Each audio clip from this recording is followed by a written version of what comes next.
Millionaire husband cooked dinner for his wife on their 10th anniversary. Her daughter shouted, "Don't eat, Mama."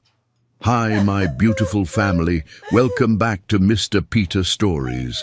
May the Almighty wrap you in his endless grace, painting your mornings with golden light, your nights with the calm of 1,000 stars, and your hearts with a love so deep it heals every wound. May every trial you face become a doorway to strength, every tear a seed of joy, and may his divine protection guide your every breath. Amen. If you're here with me now, please comment present. If you feel the pulse of our unbreakable bond, comment, "I am with Mr. Peter." To my loyal family, your love is my strength. And to those joining us for the first time, welcome to a home where stories touch the soul. Stay until the very last heartbeat of this tale, for I promise every second will live in your heart. Don't forget to like and subscribe, because every like, every comment is the heartbeat that keeps this family's love alive. The soup smelled like love, but it was seasoned with murder. Adam Sandler stood in the kitchen of their Beverly Hills mansion, stirring the butternut squash soup with the same wooden spoon he'd used 10 years ago when he'd first cooked for Margot. Back then, his hands had trembled with nervousness. Now they were steady as a surgeon's, even with the small vial of poison weighing down his pocket like a guilty conscience he no longer possessed. 10 years. A decade of marriage that had given him everything: wealth, status, the perfect family portrait for his office wall, and Margot. She'd given him her whole life. Her law career abandoned for his ambitions. Her family alienated when they'd warned her about marrying outside her race. Her dreams set aside, one by one, like old photographs gathering dust. "You're really cooking." Margot's voice carried from the doorway, a mixture of surprise and something else. Hope, maybe. She looked beautiful in the candlelight, her dark skin glowing against the cream silk dress he'd bought her last month. Guilt purchase, Hillary had called it when she'd seen the credit card statement. Hillary. 26 years old, with legs that went on forever and a moral compass that pointed wherever the money was.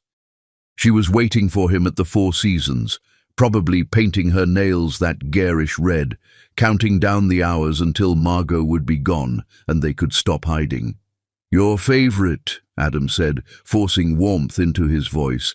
"Butternut squash with sage and cream, just like our first date," Margot finished, and for a moment her face transformed.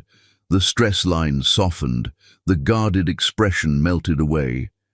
She looked like the 22-year-old law student who'd laughed at his nervous jokes in that little Cambridge cafe. "Adam, I thought you'd forgotten."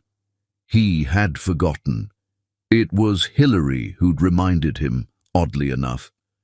She'd been going through Margot's journals, research she'd called it, and found the entry about their first date. Every detail meticulously recorded in Margot's careful handwriting. The soup, the rain that had started halfway through dinner, the way he'd given her his jacket for the walk home. "How could I forget?" He lied smoothly, adding cream to the pot. 10 years, baby. We made it." From the corner of his eye, he saw Shelley standing by the kitchen island. 9 years old, but with eyes that seemed ancient sometimes. She was watching him with that unsettling intensity she'd inherited from her mother. Always watching, always thinking. Too smart for her own good, his mother had said once. Adam agreed. Children should be seen and not heard, certainly not analyzing every move their parents made.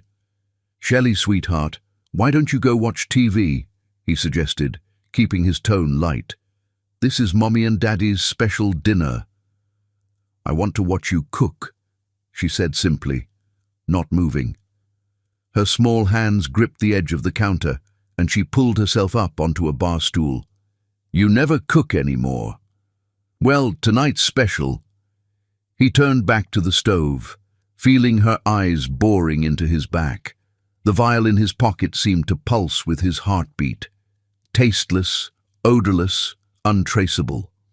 It would look like food poisoning at first. By the time the symptoms got severe enough for the hospital, it would be too late. The lawyer had already drawn up the papers. Hillary would be added to all his accounts by tomorrow afternoon.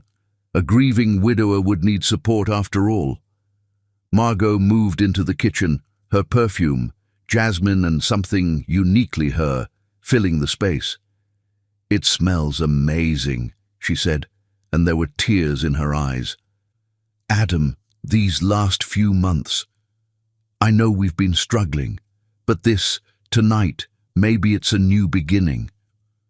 The hope in her voice should have made him reconsider. Should have, but didn't, because Adam Sandler had stopped loving his wife the day she turned 35, and the first grey hair had appeared at her temple.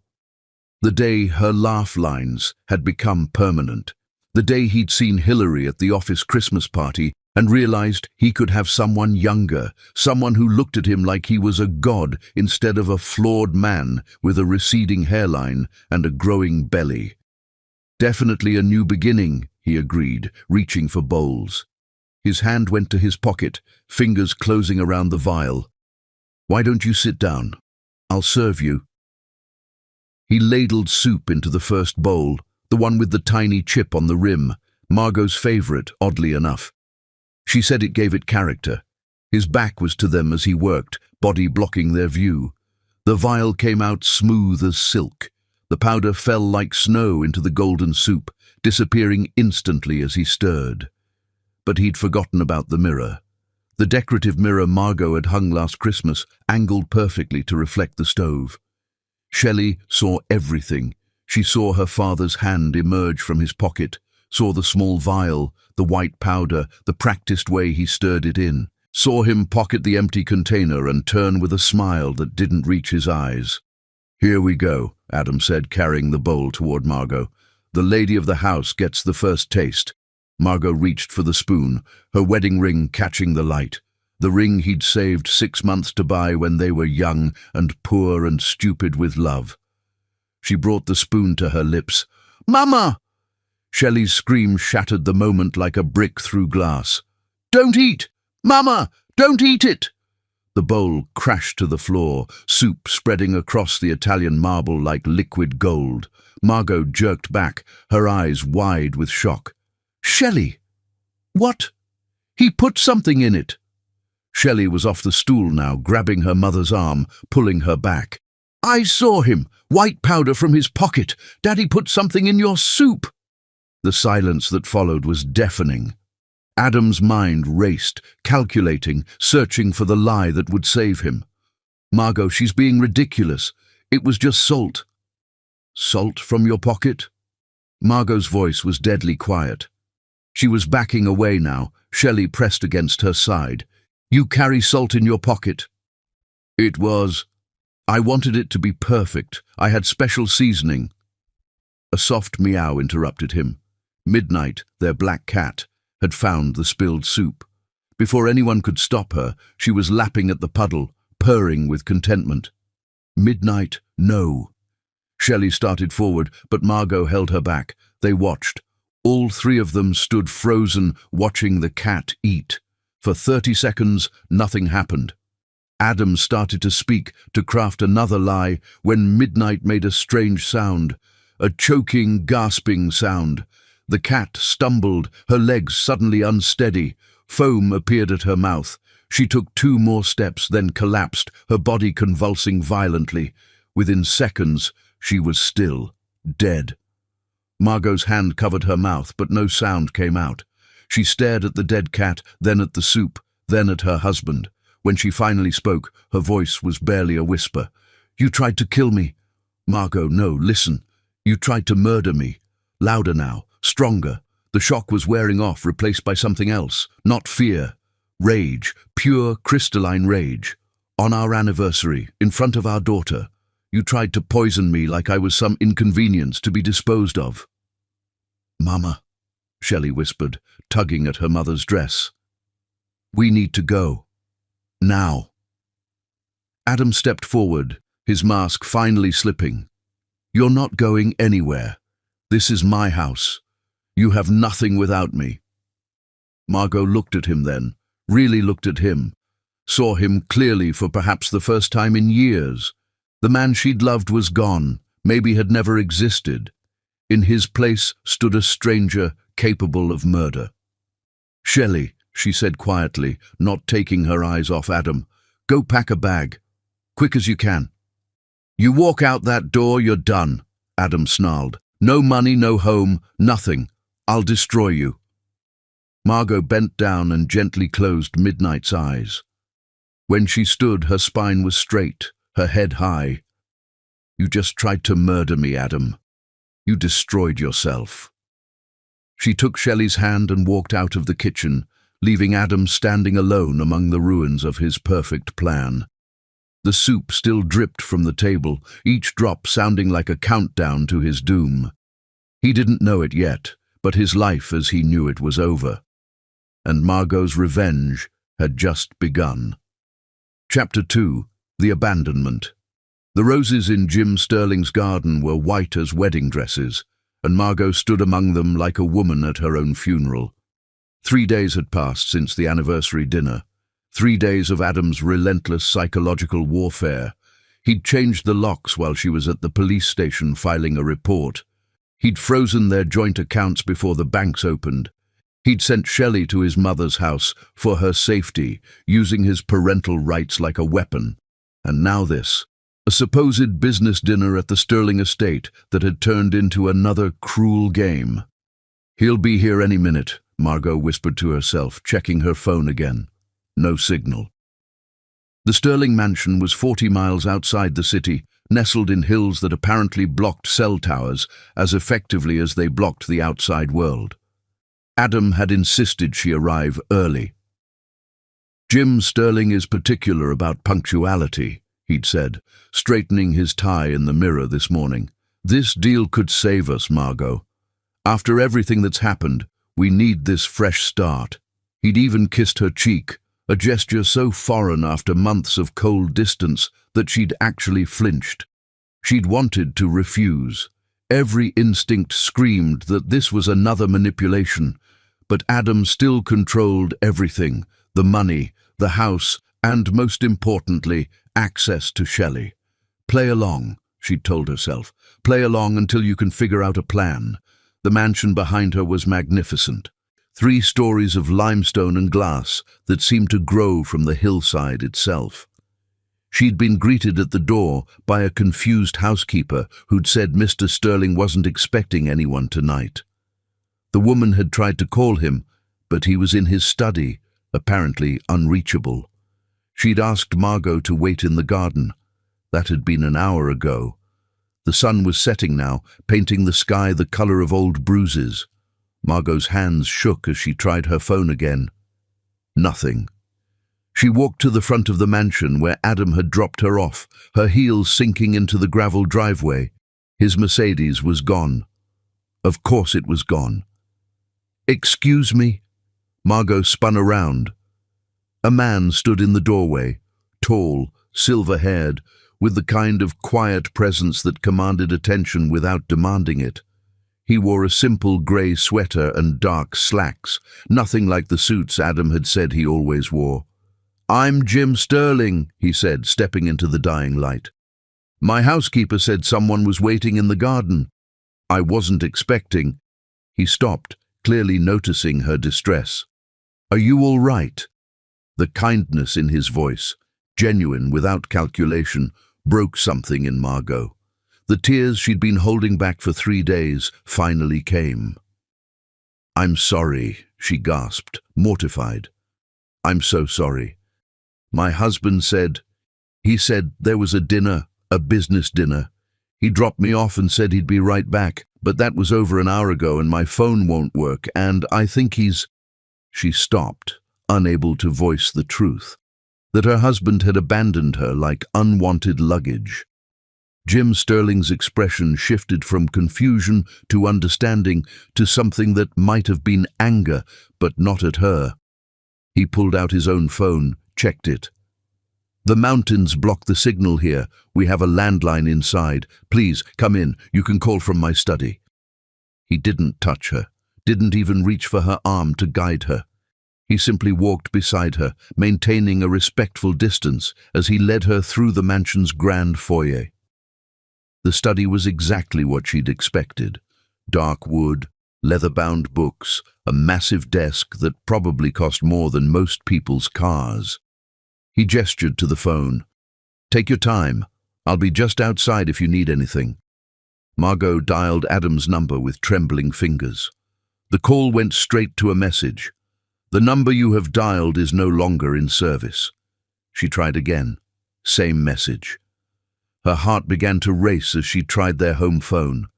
"The number you have dialed has been disconnected." Her sister's number still worked, thank God. Naomi answered on the second ring. "Margot, where are you? I've been trying to reach you all day." "Naomi, I'm at the Sterling Mansion. Adam left me here. He's not answering." "Margot, listen to me." Naomi's voice was urgent. "Adam filed for divorce this morning. He's claiming abandonment and mental instability. He's got some doctor saying you've been making false accusations, that you poisoned the cat yourself for attention. He's already got a restraining order keeping you from the house." The room spun. Margot gripped the desk to keep from falling. "Shelley.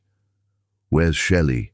"With his mother. He's filed for emergency custody, claiming you're a danger to her. Margot, he's planned this whole thing. There's more. He's been moving money for weeks. The accounts aren't just frozen, they're empty." Margot hung up the phone and sank into the leather chair. She understood now. This wasn't just cruelty, it was strategy. Dump her somewhere isolated with no money, no car, no way to get back. By the time she found her way home, he'd have painted her as the unstable wife who'd disappeared, abandoned her family. Who would believe her about the poisoning when she'd literally vanished right after making the accusation? A soft knock on the door. Jim Sterling entered with a glass of water and a box of tissues. He set them on the desk and took the chair across from her, still maintaining that careful distance. "Mrs. Westbrook," he said quietly, "I don't know what's happening, but you're clearly in distress. Is there someone I can call? Somewhere I can drive you?" She looked at him, this stranger with his kind eyes and patient demeanor. "I have nowhere to go. He's taken everything. My daughter, my home, my money. He left me here to make me look crazy, and it's working." Jim was quiet for a moment, studying her. Then he said, "I have a guest house on the property. It's fully furnished, completely private. You're welcome to stay there tonight while you figure out your next steps." I don't even know you." "No," he agreed. "You don't. But I know Adam Sandler." Something flickered in his grey eyes. "We've done business. I know exactly what kind of man he is. And I know that anyone he's trying to destroy this thoroughly must be a threat to him somehow." "He tried to poison me," Margot said suddenly, the words tumbling out.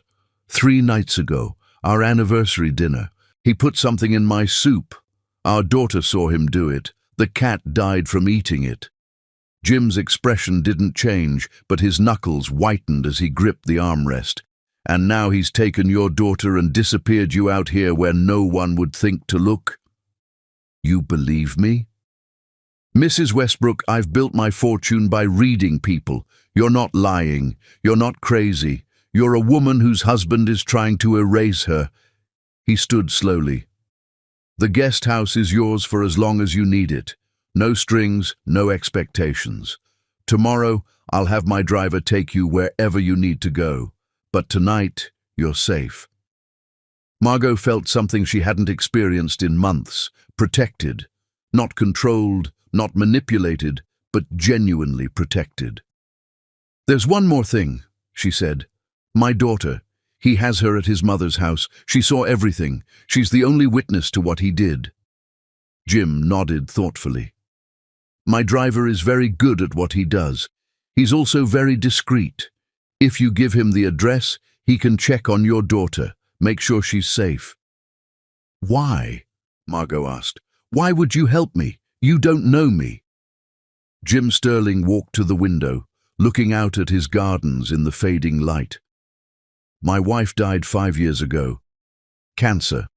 During her treatment, I watched how the medical system, insurance companies, even some of our supposed friends tried to take advantage of her vulnerability. I couldn't stand it then, and I can't stand it now." He turned back to her. "Besides, Adam Sandler made the mistake of bringing you to my home. That makes you my guest, and I take that responsibility seriously." An hour later, Margot stood in the guest house, a charming two-bedroom cottage that was nicer than anywhere she'd lived before marrying Adam. Jim had been true to his word. He'd shown her the place, made sure she had everything she needed, and then left her in peace. No lingering looks, no subtle suggestions, just kindness without agenda. Her phone, now connected to the house's Wi-Fi, buzzed with a text from an unknown number. "This is Oliver, Mr. Sterling's driver. Your daughter is safe. She asked me to tell you she's keeping notes about everything. She says to be strong. She has a plan." Margot smiled through her tears. Her 9-year-old daughter, already strategizing, already fighting back. Adam thought he'd won by abandoning her here. He had no idea he'd just delivered her to the one place where she could heal, plan, and prepare her revenge. And he certainly had no idea that Jim Sterling, the businessman he'd tried to impress for years, was about to become his worst nightmare. Outside, the white roses glowed in the moonlight, and for the first time in months, Margot felt something like hope. Chapter 3. 1 month of silence. 30 days of silence can drive a woman insane, or it can forge her into steel. Margot was becoming the latter. A month had passed since Adam had abandoned her at the Sterling estate like a piece of lost luggage he had no intention of claiming. 30 days of no contact, no explanation, no acknowledgement that she even existed. Her calls went unanswered. Her emails bounced back. The lawyer she'd managed to reach through a friend had informed her that Adam was claiming she'd left voluntarily, that she'd abandoned her family for another man. The irony wasn't lost on her. The morning sun streamed through the library windows of the Sterling mansion, illuminating dust motes that danced like tiny spirits in the air. Margot ran her fingers along the spines of first editions, organizing them by publication date. She'd insisted on working, despite Jim's protests, that she was a guest, not an employee. "I need to earn my keep," she'd told him that first week, when the shock had worn off and reality had set in. "I'm not a charity case." He'd studied her for a long moment, then nodded. "The library needs cataloguing. My wife started the project before she got sick. I haven't had the heart to hire someone else to finish it." It was perfect work for Margot. Quiet, methodical, allowing her mind to process everything while her hands stayed busy. The library was massive, 3,000 volumes ranging from ancient texts to modern fiction. Amanda Sterling had been a collector with exquisite taste, and Margot felt honored to complete her work. "Your tea, Mrs. Westbrook." Margot looked up to find Oliver, Jim's driver, holding a delicate china cup. The older British man had become something of an ally over the past month, checking on Shelley whenever possible, bringing back small reports that kept Margot from losing her mind with worry. "Thank you, Oliver. Any word today?" "Miss Shelley asked me to give you this." He pulled out a small notebook, one of those composition books children used in school. "She said you'd understand." Margot's hands trembled as she opened it. Shelley's neat handwriting filled the pages, dates, times, observations. A 9-year-old's meticulous documentation of her father's crimes. Day 1. Daddy told Grandma that Mama is sick in the head. I told her about the poison, but she said I was confused. She doesn't believe me. Day 3. Heard Daddy on the phone with someone named Hillary. He said, "She's exactly where I wanted her. Give it a month and she'll look completely crazy." Day 7. Found Daddy's second phone in his jacket. Took pictures of texts with my tablet before he noticed. Day 15. Daddy brought Hillary to the house. She's sleeping in Mama's bed. I pretend to be asleep, but I record everything. Margot pressed the notebook to her chest, tears streaming down her face. Her baby girl, forced to be a spy in her own home, forced to pretend to accept the woman who'd replaced her mother. "She's remarkable, your daughter," Oliver said quietly. "Reminds me of you." "She's stronger than me," Margot whispered. "I'm hiding here while she's—" "You're surviving," a voice said from the doorway. Jim Sterling stood there, concern etched on his features. "There's no shame in that." He entered the library with his characteristic careful distance, never coming too close, always maintaining that respectful space. In a month, he'd never once made her feel uncomfortable or obligated. He'd been nothing but kind, expecting nothing in return. "May I?" He gestured to a chair across from her. She nodded, and he sat, his grey eyes taking in the notebook in her hands. "From Shelley. She's documenting everything, 9 years old, and she's building a legal case." Margot laughed bitterly. "What kind of childhood is that?" "The kind that will make her formidable," Jim said. "She's learning that injustice must be documented, challenged, defeated. Not everyone gets that lesson so young." Margot noticed him glance at her arms where her sleeves had ridden up. The bruises had faded from purple to yellow, but they were still visible. Adam's fingerprints from their last physical argument, the night before the poisoning attempt. She quickly pulled her sleeves down, but Jim had already looked away, his jaw tight. "I've been doing some research of my own," he said, changing the subject. "Your husband has been busy this month. He's filed for divorce on grounds of abandonment. He's claiming you had a mental breakdown and disappeared. He's even got a psychiatrist, Dr. Harold Benson, writing reports about your supposed instability." "Dr. Benson? I've never even met him." "No, but he's been having an affair with Adam's mother for 2 years. Oliver discovered that interesting fact." Jim pulled out a folder. "I've also learned that Adam emptied your joint accounts 3 days before the poisoning attempt.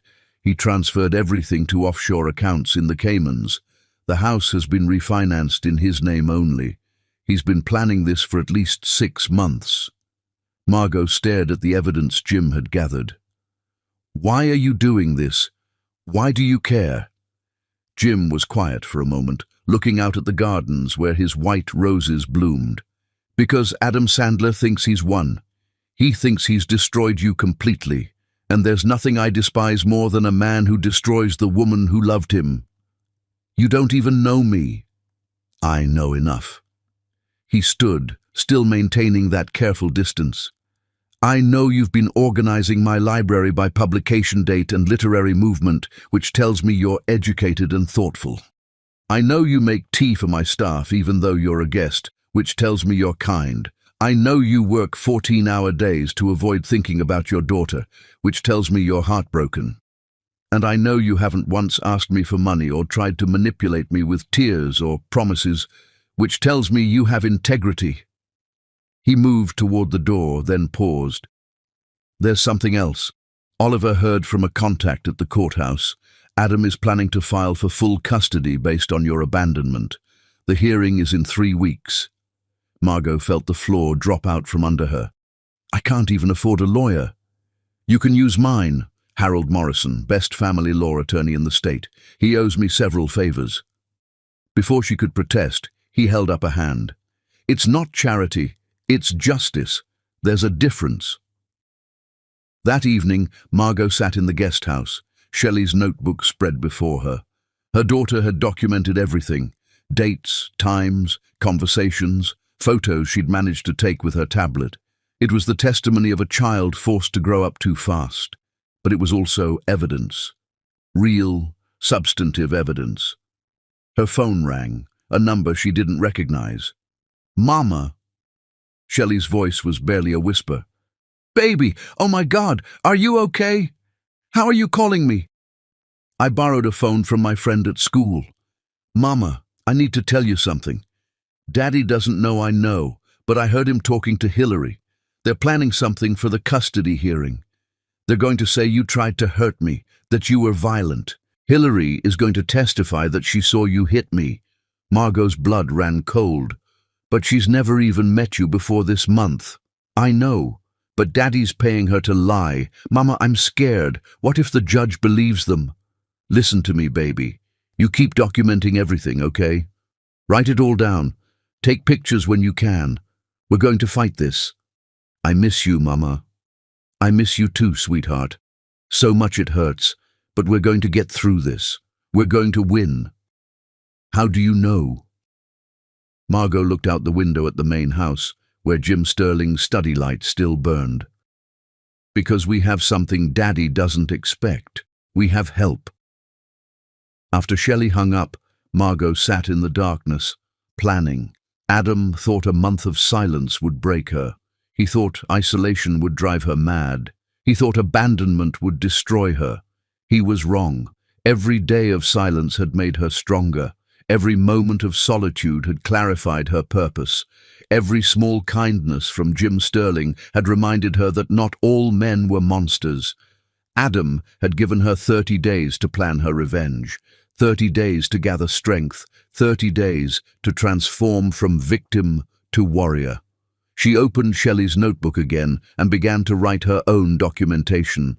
Times, dates, patterns of abuse going back years. Things she'd been too afraid or too ashamed to acknowledge before. The bruises Jim had noticed were just the latest in a long pattern. The poisoning wasn't the first attempt to hurt her, it was just the most obvious. Outside, a nightingale sang in the garden, its melody carrying across the estate.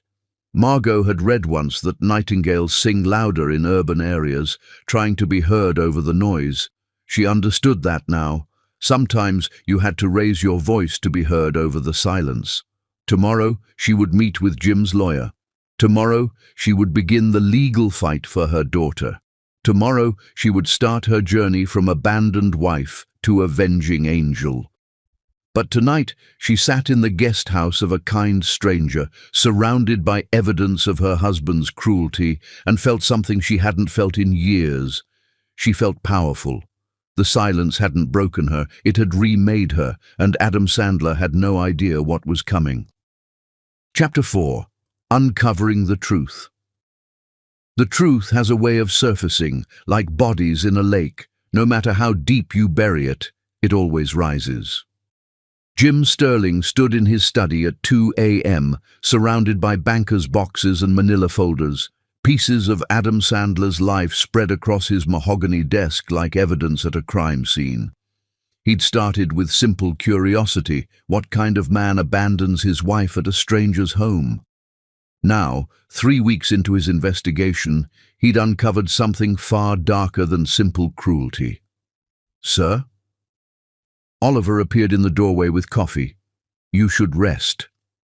"Look at this, Oliver." Jim held up a photograph. Adam and Hillary at a hotel in Miami, dated 2 years ago. He's been with his secretary since she started working for him, but that's not the worst part. Oliver examined the financial records Jim had obtained through his banking connections. Careful transfers, small at first, then growing larger. Money moving from Adam's company accounts to personal holdings, then to offshore accounts. Classic embezzlement, but with a twist. "He's been setting up his wife to take the fall," Oliver observed, pointing to signatures on transfer documents. "These are forgeries of Mrs. Westbrook's signature." "Exactly. He's been planning this for at least 2 years. The affair with Hillary was just the beginning. He needed Margot gone, but divorce would mean splitting assets, paying alimony. So he created a different plan." Jim pulled out another file. Medical records he'd obtained through less than legal means. 6 months ago, Adam started seeing Dr. Harold Benson, claiming his wife was showing signs of mental instability, creating a paper trail. Then 3 months ago, he took out a large life insurance policy on Margot, $2 million. "The poisoning," Oliver said quietly. "The poisoning. When that failed, he pivoted. Make her disappear, claim abandonment, paint her as crazy. Either way, he wins." Jim's jaw tightened, but he made one mistake. He brought her here. The next morning, Jim found Margot in the library, sunlight catching the gold undertones in her dark skin as she carefully restored a damaged first edition. She'd become part of the rhythm of the house over the past month, her quiet strength a constant presence that he found himself drawn to more each day. "Margot," he said carefully, "we need to talk." She looked up, and he saw the fear flash in her eyes, the same fear he'd seen that first night. "Is it Shelley? Is she okay?" "Shelley's fine. This is about Adam." He set the boxes on the library table. "I've been investigating your husband. What I've found, you need to see this." For the next hour, Jim walked her through the evidence. The affair going back 2 years. The embezzlement, nearly $3 million siphoned from his company. The forged signatures making it look like Margot had authorized the transfers. The life insurance policy. The psychiatric reports building a case for her instability. Margot's hands shook as she examined each document, but she didn't cry, not at first. It was only when she saw the photo of Adam and Hillary, his hand on her pregnant belly, that the tears came. "She's pregnant," her voice broke. "He's having a baby with her." 3 months along, according to my sources, Jim said gently. "I'm sorry." Margot stood abruptly, walking to the window. Her shoulders shook with silent sobs, but when she turned back, her face was fierce despite the tears. "He didn't just want me gone," she said. "He wanted me erased. Dead or destroyed, it didn't matter which. The forensic accountant I consulted says the embezzlement trail leads directly back to him, but it will take time to prove. The forgeries are good, but not perfect. With the right lawyer, he's been stealing from his own company and planning to blame me." Margot laughed bitterly. "The company I helped him build. I worked 2 jobs to put him through business school. I gave up my law career to support his dreams, and this is what he does." Jim wanted to comfort her, to close the distance between them, but he maintained his respectful space. "There's more. Oliver has been in contact with Shelley. She has something to show you." As if on cue, Oliver entered with an iPad. "Miss Shelley asked me to give you this. She said the password is your anniversary, your real anniversary, not the one her father celebrates." Margot typed in a date, and the screen came alive with videos. Dozens of them, all taken secretly by a 9-year-old girl who'd sensed danger before anyone else. The first video, Adam on the phone, laughing. "She's so stupid, Hillary. She actually thinks I'm trying to save our marriage. By next month, she'll either be dead or in a psychiatric ward." Another video. Adam and Hillary in the kitchen, kissing while Margot was at her mother's funeral 6 months ago. "Once she's gone, all of this will be ours," Hillary purred. "The house, the money, everything." Video after video of damning evidence. Adam discussing the poison with someone on the phone. Adam practicing Margot's signature. Adam showing Hillary the life insurance policy. "My God," Jim breathed. "Your daughter is brilliant." "She knew," Margot whispered. "She knew before any of us. She's been protecting me the only way she could, by watching, documenting, waiting." The final video was recent, dated just yesterday. Shelley had hidden the tablet somewhere in Adam's home office, recording him and Hillary planning their testimony for the custody hearing. "I'll tell them she hit me," Hillary was saying, "that I saw her strike Shelley multiple times. The bruises on her arms will help. We'll say she did it to herself for attention." "Perfect," Adam replied. "And I'll have Dr. Benson testify that she's delusional, possibly schizophrenic. No judge will give custody to a crazy woman who abandoned her child." "What about the kid?" "She might tell them about the poisoning." Adam's laugh was cold.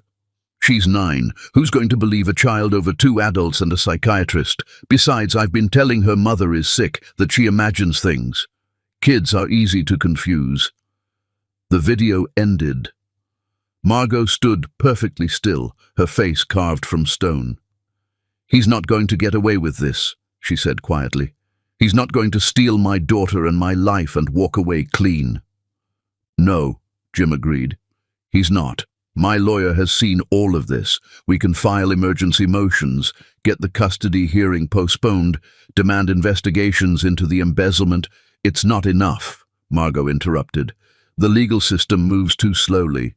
By the time they investigate, he'll have hidden everything better. He'll have coached Hillary on exactly what to say. He'll have convinced Shelley that I really am crazy. She turned to face Jim, and he saw something new in her eyes, not just pain or anger, but determination sharp as a blade. I want to destroy him, she said simply, not just beat him in court. I want to take apart everything he's built, piece by piece, until there's nothing left but the truth of what he is. Jim studied her for a long moment. This woman who'd arrived broken and abandoned, who'd spent a month healing in silence, who'd just discovered the depth of her husband's betrayal. She wasn't breaking. She was becoming something else entirely.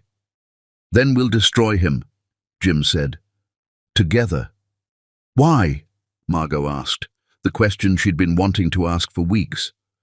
Why do you care so much about what happens to me? Jim was quiet for a moment, choosing his words carefully. Because I recognize something in you. The same thing I saw in my wife when she was fighting cancer. Grace under impossible pressure. Strength that comes not from never breaking, but from breaking and choosing to rebuild anyway. He paused. And because Adam Sandler represents everything I despise in men, those who view women as possessions to be discarded when they're no longer useful. I was useful once, Margot said softly. I was young and beautiful and blind with love. I gave him everything. You're still beautiful, Jim said quietly, then seemed surprised he'd said it aloud. And you're certainly not blind anymore. Their eyes met across the library, and something shifted in the air between them. Not attraction, not yet, that would come later, but recognition. Two souls damaged by different traumas, finding common ground in the pursuit of justice. We need a plan, Margot said, breaking the moment. Something that exposes everything all at once, so he can't spin it or hide.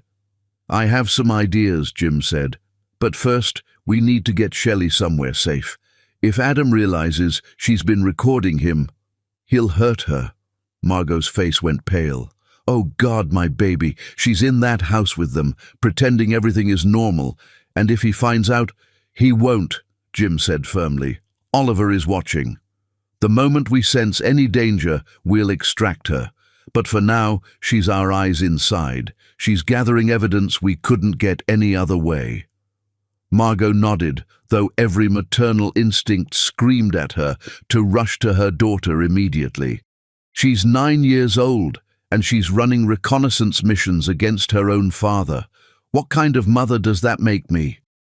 The kind who's teaching her daughter that evil must be confronted, even when it wears a familiar face, Jim said. The kind who's showing her that women don't have to accept abuse in silence. The kind who's going to win this war and give her daughter a better life. That night, Margot sat in the guest house with all the evidence spread before her. 2 years of planning on Adam's part, 2 years of lies, manipulation, and betrayal. But he'd made one crucial error. He'd underestimated the women in his life. His daughter, who'd seen through him from the beginning, and his wife, who was no longer the naive girl he'd married. Tomorrow, she would start her counter-offensive, but tonight, she allowed herself one moment of pure rage. She screamed into a pillow until her throat was raw, pounded her fists against the mattress until her arms ached, cried until there were no tears left. Then she stood, washed her face, and began to plan Adam Sandler's complete and utter destruction. The truth had surfaced. Now it was time to drown him in it. Chapter 5. The plan begins. Revenge, when done correctly, is not a dish best served cold. It's a symphony that builds slowly to a devastating crescendo. Margot sat at Jim's dining table, transforming it into a war room. Legal documents, photographs, financial records, and Shelley's videos covered every surface. Jim's lawyer, Harold Morrison, studied each piece with the intensity of a chess master planning 20 moves ahead. "The prenup is ironclad under normal circumstances," Morrison said, adjusting his wire-rimmed glasses. "But attempted murder changes everything. In this state, any contract becomes void when one party attempts to kill the other." "Can we prove the poisoning?" Margot asked. "The cat's autopsy showed traces of ethylene glycol, antifreeze. Shelley's video shows him adding something to your food. Combined with the life insurance policy he took out." Morrison smiled grimly. "It's circumstantial but compelling." Jim entered with coffee, his presence a steady comfort Margot had come to rely on. He'd rolled up his sleeves, and Margot noticed the way his forearms flexed as he set down the tray. She pushed the thought away. This wasn't the time. "Oliver just brought something interesting," Jim said, handing Margot an envelope. Inside was a flash drive and a note in Shelley's handwriting. "Phase 1 begins today. Love, your little general." Margot plugged in the drive, and her daughter's face appeared on Jim's laptop screen. The video was dated that morning. "Hi, Mama," Shelley whispered, clearly recording from her bedroom closet. "I did what we planned. I found Daddy's business partner contact list in his office. Mr. Harrison, Mr. Wyatt, Mr. Chen, all of them. I made packages with copies of Daddy and Hillary's photos, their texts, and a recording of him saying his partners were idiots who deserved to be cheated. I mailed them this morning when Grandma took me to school. Used the post office 3 blocks away. They should get them tomorrow." The video cut to footage Shelley had taken of the packages. Professional-looking manila envelopes addressed in typed labels, no return address. Inside each one, devastating evidence of Adam's affair and his contempt for his business partners. "Your daughter is terrifying," Morrison said with admiration. 9 years old, and she's running a covert operation. "She gets it from her mother," Jim said quietly, his eyes on Margot with something that looked like pride. The next part of Shelley's video showed her in Adam's home office. "I also found something else, Mama. Hillary is really stupid. She has Instagram." The screen filled with Hillary's social media posts, designer bags, expensive jewelry, exotic vacations. "Look at this one from the Cayman Islands last month." The photo showed Hillary on a beach, champagne glass raised. But in the background, partially visible, was Adam at what appeared to be a bank, briefcase in hand. The geotag read, "Georgetown, Grand Cayman." The date matched exactly with when Adam had supposedly been at a business conference in Detroit. "That's it," Morrison breathed. "That's where the money went. The Caymans. She just gave us the when and where." "Can we trace it?" Margot asked. "With this information, yes. I have contacts in international banking. It'll take a few days, but we can find those accounts." Jim leaned over Margot's shoulder to see better, and she caught his scent, cedar, and something uniquely him. For a moment, she forgot to breathe. When she looked up, their faces were inches apart. His grey eyes held hers for a heartbeat too long before he stepped back, clearing his throat. "We should plan the next phase," he said, his voice rougher than usual. Over the next 3 days, they executed their plan with military precision. The packages arrived at Adam's partners' offices, hand-delivered to ensure they were received. Oliver, stationed strategically, reported the immediate fallout. "Mr. Harrison left Adam's office after a 20-minute shouting match," Oliver reported. "I heard him say something about pulling out of the Singapore deal." "Mr. Wyatt's wife called Mrs. Wyatt," he continued. "Apparently Adam had propositioned her at last year's Christmas party. She's now showing her husband the texts Adam sent her." "Mr. Chen is consulting his lawyers about dissolving the partnership," Oliver finished. "He's particularly upset about the recording where Adam called him a useful idiot." By day 4, Adam's carefully constructed business world was crumbling. Margot watched from Jim's study as her phone lit up with messages from mutual acquaintances. Adam was frantically trying to do damage control, claiming the evidence was fabricated, that Margot was trying to destroy him out of spite. But the photos were time-stamped, the texts came from his verified number, the recordings were clearly his voice. "He's panicking," Jim observed, reading the business news on his tablet. 3 major partners have already withdrawn from his latest development project. The Singapore deal is dead. His company's stock is dropping. "Good," Margot said coldly. "Let him feel what it's like to watch everything you built disappear." That evening, as they reviewed the financial traces Morrison's contacts had found, 3 offshore accounts totaling nearly $4 million, Jim found himself watching Margot instead of the documents. The way she bit her lip when concentrating, the way her fingers moved gracefully across the papers, the fire in her eyes when she talked about justice for Shelley. "You're staring," Margot said without looking up. "I'm admiring," Jim corrected. "There's a difference." She looked up then, and something electric passed between them. "Jim ... "I know," he said softly. "Wrong time, wrong circumstances, but I can't help seeing you, Margot. Really seeing you, your strength, your intelligence, your fierce love for your daughter. Adam is a fool."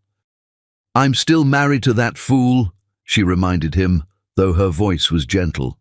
"Not for much longer," Morrison interrupted, entering the room with a triumphant expression. "I just got off the phone with a judge. Given the evidence of attempted murder and the financial fraud, we've been granted an emergency hearing. Adam will be served papers tomorrow. The prenup is officially challenged, and his assets are frozen pending investigation." Margot sagged with relief. "He can't access the offshore accounts?" "Not a penny. And here's the best part. Hillary's name is on one of the accounts. She's now implicated in the fraud. If she's smart, she'll distance herself from Adam immediately." That night, unable to sleep, Margot walked through Jim's gardens. The white roses glowed in the moonlight, and she thought about how much had changed in just a few weeks. She'd arrived here broken and abandoned. Now she was orchestrating her husband's downfall with the precision of a general. "Couldn't sleep either." Jim's voice came from behind her. She turned to find him in jeans and a simple t-shirt, looking younger and more vulnerable than she'd ever seen him. "Too much adrenaline," she admitted. They walked together through the gardens, maintaining that careful distance that had become both a comfort and a frustration. "Can I ask you something?" Margot said. "Why white roses? Your whole garden is white roses." "Amanda loved them," Jim said simply. "She said white roses represented new beginnings, fresh starts. After she died, I couldn't bear to change them. But lately—" He paused, glancing at her. "Lately, I've been thinking maybe she was right about the new beginnings part." "Jim, I'm not asking for anything," he said quickly. "I know you need time, space, healing. I just want you to know that when you're ready, if you're ever ready, I'll be here." Margot felt tears prick her eyes. This man, this kind, patient, wonderful man, was everything Adam had never been. "You barely know me. I know you work 17-hour days to keep your mind off missing Shelley. I know you make Earl Grey tea at exactly 3 p.m. every day because it was your mother's favorite. I know you arrange books not just by publication date, but by the emotional journey they represent. I know you sing Motown songs when you think no one's listening. I know you're the strongest woman I've ever met, and you don't even realize it." Margot stared at him, stunned. He'd been paying attention to every small detail, learning her in a way Adam never had in 10 years of marriage. Her phone buzzed, breaking the moment. Another video from Shelley. "Mama, something's happening. Hillary and Daddy had a huge fight. She found out about the frozen accounts. She's packing her things. She said the baby isn't even his. She's been playing him just like he played you. I got it all on video. Daddy is crying. I've never seen him cry before. It's weird. Anyway, phase 2 complete. Love you." Margot showed Jim the video and he laughed, a rich, warm sound that made her stomach flutter. "Your daughter is a force of nature," he said. She's my revenge and my redemption all in one, Margot replied, and soon she'll be free of him. The next morning brought more chaos for Adam. He was served with papers at his office, in front of his remaining staff. The news of his frozen assets spread quickly through their social circle. Hillary had indeed left, taking with her several expensive pieces of jewelry and leaving behind a pregnancy test showing she'd lied about the baby. Adam Sandler, master manipulator, had been outmaneuvered by his 9-year-old daughter, his abandoned wife, and a millionaire who'd fallen in love with the woman Adam had tried to destroy. The plan was working perfectly. But Margot knew this was just the beginning. The real revenge, the complete destruction of Adam Sandler, was yet to come. Chapter 6. The Financial Trap. Money talks, but when it walks away, the silence is deafening, and Adam Sandler was about to learn just how quiet his world could become. The federal investigator sat across from Adam in his once prestigious office, now stripped of its power like a king without a crown. The man's fingers moved through financial documents with mechanical precision, each page another nail in Adam's coffin. Mr. Sandler, these offshore accounts in your name contain exactly $3.7 million that should be in your company's holdings, the investigator said flatly. Your signature is on every transfer. Those are forgeries. Adam's voice cracked with desperation. My wife, she had access to everything. She must have... Your wife, who you claimed abandoned her family, the one you said was mentally unstable. The investigator's eyebrow raised. The same wife who somehow managed to orchestrate complex international financial transfers while having a mental breakdown? Meanwhile, 50 miles away in Jim Sterling's mansion, Margot watched the live feed from the security camera Shelley had planted in Adam's office. Her daughter's technical skills had surprised everyone. Apparently, she'd been learning coding online for the past year, preparing for exactly this moment. He's sweating through his suit, Jim observed, standing beside Margot. $3,000 Armani, and he's sweating through it like a common criminal. He is a common criminal, Margot replied. He just dressed it up better than most. Morrison entered the room with a satisfied expression. The federal judge just signed the order. All of Adam's assets are frozen pending investigation. Every account, every property, every investment. He can't access a single penny. On the screen, they watched Adam receive the news via phone. His face went from red to white to grey in the span of seconds. But the really beautiful part, Morrison continued, is that Hillary Hayes is listed as a co-signer on one of the Cayman accounts. She's now part of the federal investigation. As if on cue, Margot's phone buzzed with a new video from Shelley. This time, the 9-year-old had managed to hide in the coat closet during Adam and Hillary's confrontation. Hillary's voice was shrill with rage. You told me you were rich. You promised me jewelry, vacations, a life of luxury. Now the feds are calling me. My name is on those accounts. Baby, please, we can figure this out. Don't baby me. The sound of a slap echoed through the phone. You're broke, Adam. Worse than broke. You're going to prison, and you tried to drag me down with you.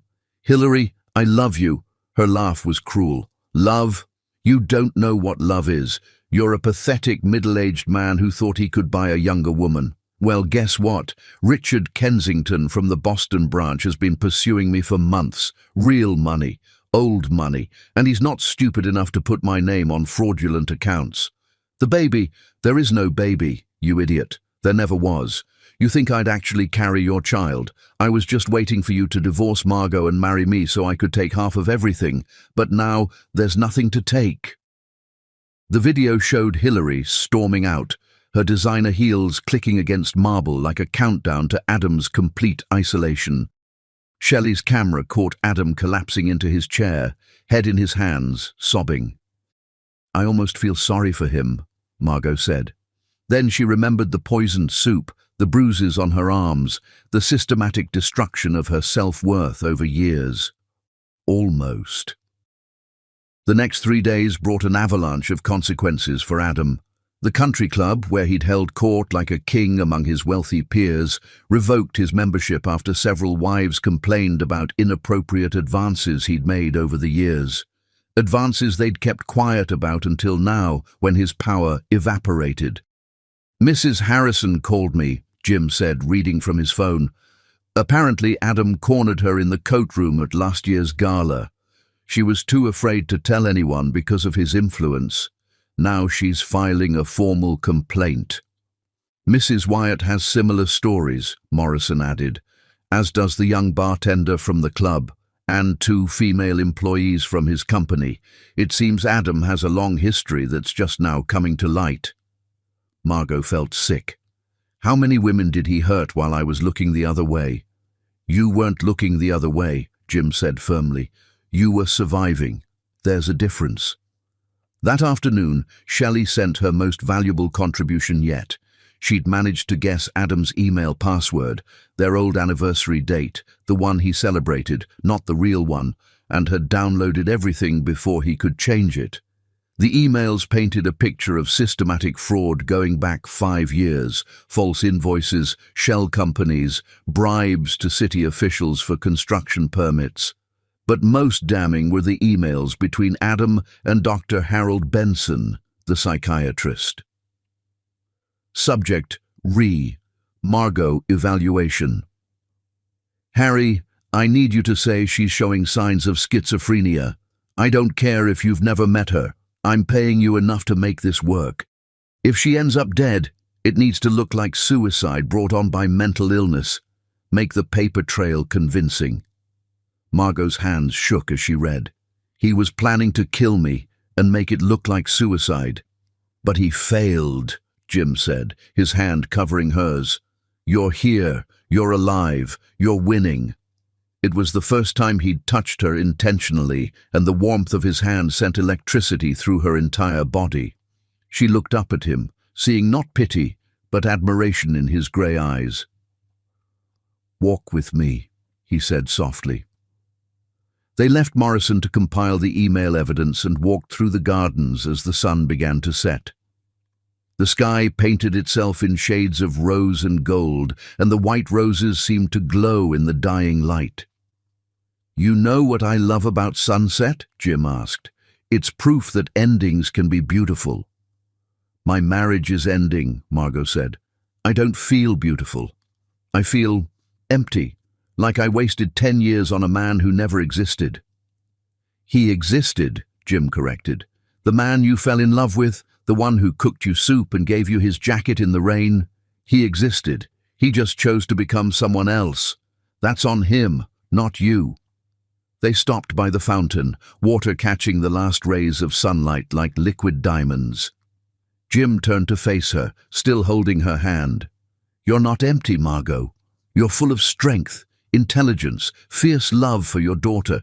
You're full of grace, even in the face of cruelty. You're full of light that Adam tried to extinguish but couldn't." "How do you see all that?" she whispered. "Because I've been watching you rebuild yourself piece by piece. Because I've seen you choose justice over vengeance, dignity over bitterness. Because—" He paused, his thumb tracing circles on her hand. "Because I've fallen in love with the woman you're becoming." Margot's breath caught. "Jim, I know it's too soon.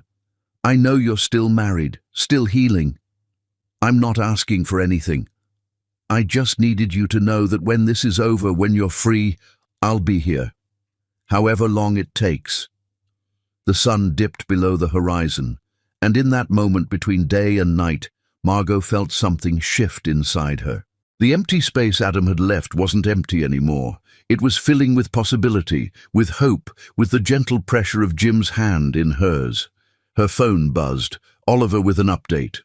Adam had been escorted from his office by security after the company board voted to terminate him immediately. His company car was repossessed. His corporate credit cards cancelled.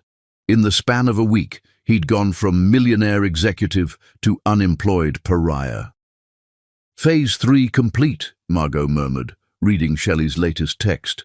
Her daughter had sent it from school, where she was safe and protected by Jim's security team. She says Adam came to pick her up today, but the school wouldn't release her because his name was flagged in the system. Morrison filed the emergency custody papers this morning, Jim explained. Given the evidence of attempted murder and fraud, the judge granted temporary sole custody to you, even in absentia. Adam can't get near her. Tears of relief streamed down Margot's face. My baby is safe. She's more than safe. She's the architect of his downfall. 9 years old, and she's orchestrated the complete financial destruction of a grown man. Jim squeezed her hand. She's definitely your daughter. That night, Margot stood on the balcony of the guest house, watching the stars appear one by one. Adam was out there somewhere, frantically trying to salvage something from the wreckage of his life. His money frozen, his mistress gone, his reputation destroyed, his daughter beyond reach. The financial trap had snapped shut perfectly, but Margot knew there were still more phases to come. The public humiliation, the complete downfall, the final revenge. For now, though, she allowed herself this moment of victory. She looked at her hand, still tingling from Jim's touch, and thought about new beginnings growing from endings. Adam had tried to bury her. He'd forgotten she was a seed. Chapter 7. Public Humiliation. The Sterling Foundation's annual charity gala was where reputations were made and destroyed. Tonight, Adam Sandler would experience the latter in front of everyone who had ever mattered to him. The ballroom of the Ritz-Carlton gleamed like a jewel box, crystal chandeliers casting rainbow patterns across 500 of the city's most powerful people. Margot stood at the entrance in a stunning black gown that Jim had insisted on buying for her. Armor for battle, he'd called it. The dress hugged her curves before flowing to the floor like liquid midnight, and her natural hair formed a crown of defiance. You look magnificent, Jim whispered, his hand resting protectively on the small of her back. Are you ready for this? I've been ready since the day he tried to poison me, Margot replied, her eyes scanning the crowd. The plan was precise. Adam, desperate to salvage his reputation and find new investors, had somehow secured a ticket to the gala, probably his last credit card that hadn't been frozen yet. He would come here to network, to spin his story, to paint himself as the victim of a vindictive wife. He wouldn't see the trap until it was too late. He's here, Oliver murmured through their earpieces. Jim had hired security for the evening, but Oliver was running point. Just entered through the main doors. He looks desperate. Indeed, Adam looked like a man drowning on dry land. His tuxedo was the same one from last year. He couldn't afford a new one. His face was gaunt, stress having carved away his usual smugness. He moved through the crowd with the forced smile of someone who knew everyone was talking about him. Mrs. Harrison just turned her back on him, Oliver reported. Mr. Wyatt pretended not to see him. He's heading for the bar. Let him drink, Margot said coldly. Let him think he has a chance. The first hour passed with elegant cruelty. Adam tried to engage various business associates, each conversation ending with polite but firm rejection. The whispers followed him like shadows. Heard he embezzled millions. Tried to poison his wife. The secretary left him for Richard Kensington. Then came the moment they'd been waiting for. Ladies and gentlemen, the event coordinator announced, we have a special presentation about the importance of protecting our families. The lights dimmed. On the massive screen behind the stage, a video began to play. At first, it seemed like a typical charity promotional video. Statistics about domestic violence, the importance of supporting victims. Then Shelley's face appeared. She was sitting in what looked like a library, wearing her school uniform, looking directly at the camera with those intense eyes that missed nothing. My name is Shelley Westbrook, she said clearly. I'm 9 years old, and I want to tell you about the night my father tried to murder my mother. Gasps rippled through the ballroom. Adam's champagne glass shattered on the floor. The screen filled with the video Shelley had taken that night.